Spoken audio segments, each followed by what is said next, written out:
بسم الله والحمد لله والصلاة والسلام على رسول الله صلى الله عليه وسلم. اللهم اشرح لي صدري ويسر لي أمري واحلل عقدة من لساني يفقهوا قولي. اما بعد، السلام عليكم ورحمة الله وبركاته. درس امروزین درس هشتم درباره نمودهای وحی از سیرت پیامبر بزرگوار صلی الله علیه وسلم برای شما پیشکش میکنیم. درس پیشین درباره فرود آمدن وحی بود. امروز درباره همون چی نمودهای وحی، قسمهای وحی برای شما پیشکش میکنیم که انسان باید فهمد که نمودهای وحی که به پیغمبر صلی الله علیه و آله می آمد کدام ها هستند. و چخیلی که ابن قیم رحمه الله برای ما پیشکش میکند مرتبه های وحی را. یکمی که ما گفتیم، یکمی آن از مرتبه یا قسم های که نمودهای وحی این چی بود؟ رؤیا صادقه، ای خوابی راست، خوابی نکو. و این چی بود؟ این همون آغاز وحی پیغمبر صلی الله علیه و آله بود که یکم سه کی وحی برای او که می آمد این چی بود؟ یکم از نمودهای وحی بگیم این چی است؟ این همون خوابی راست، خوابی نکویی که پیغمبر صلی الله علیه و آله میدید و در حقیقت در واقعیت تحقیق میشد. دویم نمود از نمودهای وحی این چی است؟ وحی است که فرشته در ذهن یا که در عقل یا که در دلی پیامبر صلی الله علیه و آله وحی می انداخت یا که می افکند که پیغمبر صلی الله علیه و سلم فرشته را نمیدید. این دویم نمودش است. چگونه ای که پیامبر بزرگوار صلی الله علیه و سلم میفرماید ان روح القدس نفث فی روعی، هر آینه روح القدس ای جبریل علیه السلام وحی را در ذهن یا که در عقلم انداخت، یا که وحی را آورد و در ذهن من انداخت، افکند که هیچ کس، هیچ نفس نمی میرد تا آنی که رزق خود را پره میگیرد و به دست می آورد. رزق او را کسی دیگر نمیگیرد. پس از الله بترسید و بیم داشته باشید و پرهیز کنید و از الله طلبی زیبا کنید، طلبی حلال کنید، دعا کنید که الله برای شما رزق حلال نصیب گرداند. ولا یحملنکم استبطاء رزق على ان تطلبوه بمعصیت الله،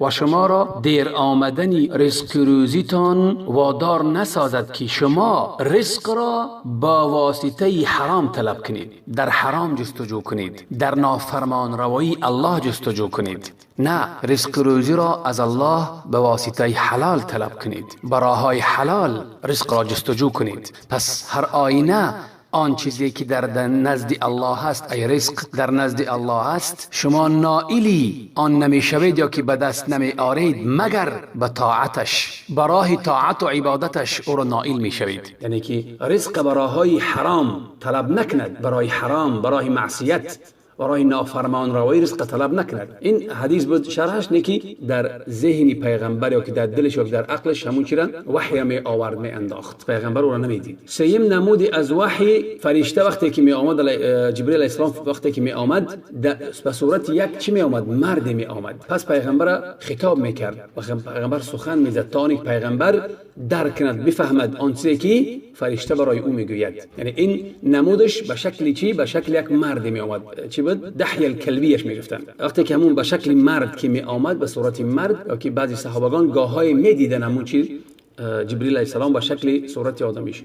چهارم نمودش از وحی این بود که مثل یک سلسله الجرس، یک صدای جرنگاستی، صدای چی؟ صدای زنگولا به هم دیگر میزنند، هم خیلی صدای زنگ برین، آواز سخت، که این سختترین نمودی وحی بود به پیغمبر صلی الله علیه و آله. که عمر رضی الله عنه میگفت که در پیش که بدیم هم خیلی مثل آواز زنبور میشنویدیمش. پس فرشته می آمد به پیش پیغمبر صلی الله علیه و آله، یعنی که فرشته به پیغمبر می پیوست تا آنی که دو طرفی پیغمبر صلی الله علیه و آله عرق میکرد از وزمینی را در روزی که بسیار سردی سختی بود، خنکی سختی بود. و حتی اگر در بالای سواره بود، در بالای اسب یا که خری بود در هنگام وحی، پس خر یا که اسب در زمین می نشست از وزمینی وحی را. و باره به پیغمبر وحی آمد صلی الله علیه و سلم و ران پای پیغمبر صلی الله علیه و سلم در بالای ران زید بن ثابت بود. پس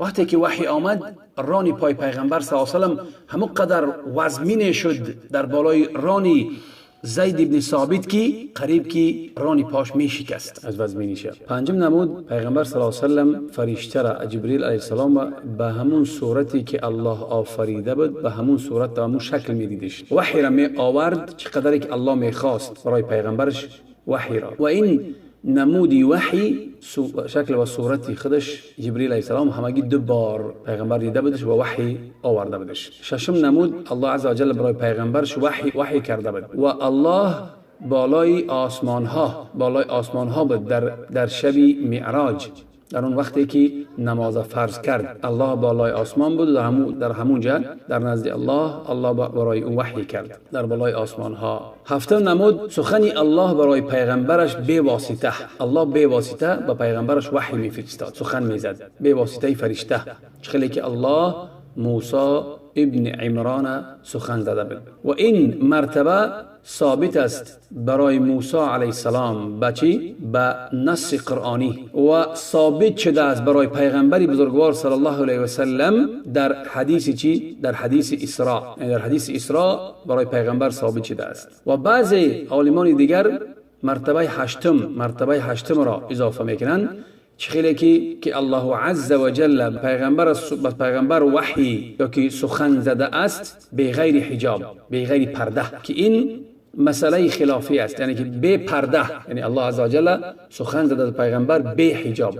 در این مسئله خلافی است بین گذشتگان و بین اهل علم حاضره و صاحب کتاب میگه که و حق همین است که همین مرتبه آخران ثابت نیست. خلاص این قولی که است قولی صاحب کتاب که همین هشتم مرتبهش یعنی که ثابت نیست. خلاصه این بچی نمودهای وحی که الله عز و جل به پیغمبرمان صلی الله علیه و سلم چی سخن میزد یا که وحی میفرستاد با واسطه جبریل علیه السلام، گفتیم با همون مرتبه هاش قطعی، و باز خودش الله با او سخن میزد به واسطه. با گفتیم روزی چی همون شب معراج که پیغمبر صلی الله علیه و در آسمان بالای هفتم آسمان بود با الله عز و جل و الله سخن زد. خلاص همین بود خلاصه درباره نمودهای وحی به پیغمبر می آمد صلی الله علیه و سلم. از دعای اینه که خود ما را فراموش نکنید و درس ها را نشر کنید و درس آینده ان شاء الله باز به شما پیشکش میکنیم.